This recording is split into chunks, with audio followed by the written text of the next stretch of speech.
मैं लौटूंगा, मैं आता हूं, मथुरा जी आ रहा हूं आपके पास, शिशपाल जी आपके पास भी आ रहा हूं। ठीक है सर, मैं लौटूंगा आपके पास। शांति प्रसाद भट्ट जी, भाई ऐसा तो नहीं है ना कि ये जो शीतकालीन यात्रा है इस साल शुरू की गई है और अगले साल इसको बंद कर दिया जाएगा? अगर प्रधानमंत्री नरेंद्र मोदी देरी से आ भी रहे हैं तो ठीक है भाई, अब ना सही तो अगले साल उसका हो सकता है इस बार कम लाभ मिले, अगले साल तो लाभ मिलेगा, फायदा तो जरूर मिलेगा। और ये तो अब चलती रहेगी ना, अगर शुरुआत किसी चीज की हुई है तो वो आगे बढ़ती रहेगी, ऐसे थोड़ी उसको खत्म कर दिया जाएगा, ये संपन्न कर दी जाएगी, आगे भी चलेगी। तो आज नहीं तो कल फायदा तो मिलना है। देखिए अभी जी पहले तो भारत के प्रधानमंत्री उत्तराखंड में आ रहे हैं 27 फरवरी को, स्वागत योग्य कदम है। भारत के प्रधानमंत्री हैं, यदि वो किसी यात्रा को का ब्रांड करने के लिए आ रहे हैं तो इसमें कहीं कोई दिक्कत नहीं है, स्वागत है। सवाल केवल इसलिए खड़ा हो रहा है, डिबेट भी इसलिए है क्योंकि जाता हुआ सीजन है, अब गर्मियों का शुरू होने के 15 फरवरी के बाद तो गर्मी का समय आ जाता है पहाड़ों में, पहले आते तो ठीक था। अब सवाल इस बात का है कि प्रधानमंत्री जी आते हैं, इसमें कोई दो राय नहीं, भीड़ बढ़ती है। मैं आपको केदारनाथ का उदाहरण दे देता हूं।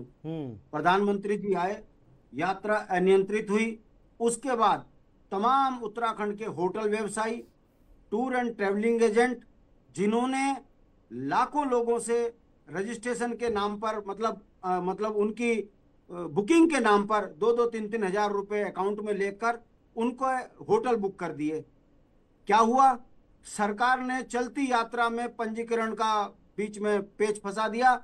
तमाम यात्री जो है देहरादून, हरिद्वार, ऋषिकेश में आके जाम में फंस गए, किसी का पंजीकरण नहीं हुआ, यात्रा बाधित हो गई। फिर क्या हुआ? जितने होटल व्यवसायी थी वो सड़कों पे उतर गए, जितने भी ट्रेवलिंग एजेंट थे उनके व्यवसाय ठप हो गए। उसके बाद मारपीट हुई। फिर सरकार ने क्या किया? जिन जिन लोगों ने, ट्रेवलिंग एजेंटों ने 2-2, 3-3 हजार रुपए एडवांस लिया हुआ था, पुलिस ने क्या किया? जहां पर पुलिस चेकिंग कर रही थी वहां पर पुलिस ने फर्जी मुकदमे शुरू कर दिए लिखने। किस बात के?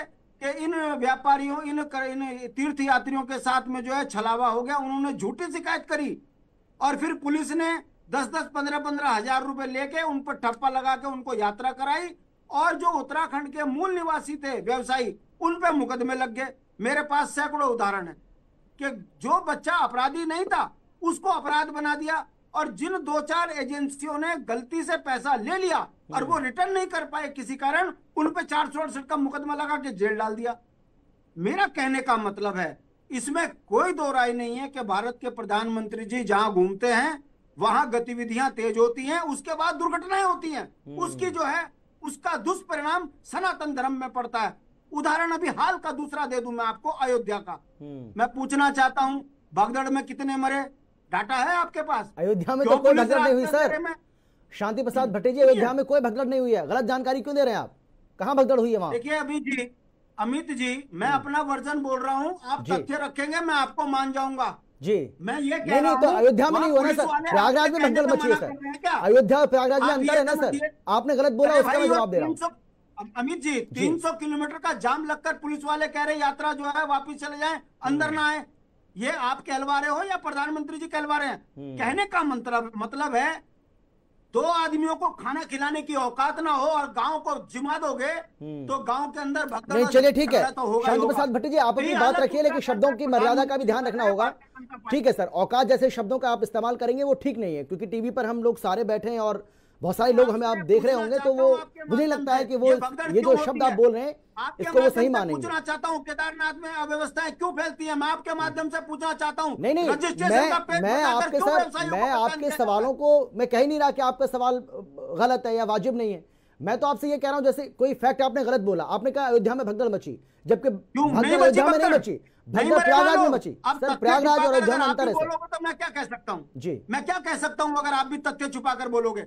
ये देश बेवकूफ है जो देख रहा है टीवी चैनलों में। यूट्यूब ना होता तो शायद आप तो अयोध्या में बता देते। सर आप समझ नहीं रहे बात को, आप अभी भी नहीं समझ रहे। मैं क्या कहना, मैं कह रहा हूँ, आपने कहा अयोध्या में भगदड़ मची, जबकि भगदड़ प्रयागराज में मची, जहां पर 30 लोगों ने अपनी जान गंवाई। अयोध्या में भगदड़ नहीं मची। मैं आपको फैक्ट को सही कर रहा हूं, लेकिन आप मुझे गलत ठहराने की कोशिश कर रहे हैं। मैं गलत नहीं कह रहा हूं, मैंने दूसरा उदाहरण जो केदारनाथ का दिया, बता दीजिए अगर ऐसा नहीं हुआ। ठीक है, बिल्कुल सही बात है। मैं ये नहीं कह रहा हूं आपसे कि आप जो भी कह रहे हैं भाई ठीक है, आपको अधिकार है मुद्दे उठाने का सर, आप विपक्ष में, ठीक है। गिरधर जी, आप कैसे देख रहे हैं इस पूरे मामले को, क्योंकि क्रेडिट तो दोनों ओर से लेने की कोशिश की जा रही है। अभी आपने सुना होगा किस तरीके से यहां पर कह रहे हैं शिषपाल जी, वो तो ये कह रहे हैं कि भाई शुरू तो हमने किया था, ये तो जबरदस्ती इसका क्रेडिट लेने की कोशिश कर रहे हैं, हमने इसको शुरू किया और ये इसकी ब्रांडिंग करने की कोशिश कर रहे हैं, जबरदस्ती एक इवेंट बनाने की कोशिश कर रहे हैं, जबकि ऐसा कुछ नहीं है। और पीएम के आवाज आने से क्या होगा, अब तो 2 महीने के बाद ग्रीष्मकालीन यात्रा शुरू हो जाएगी।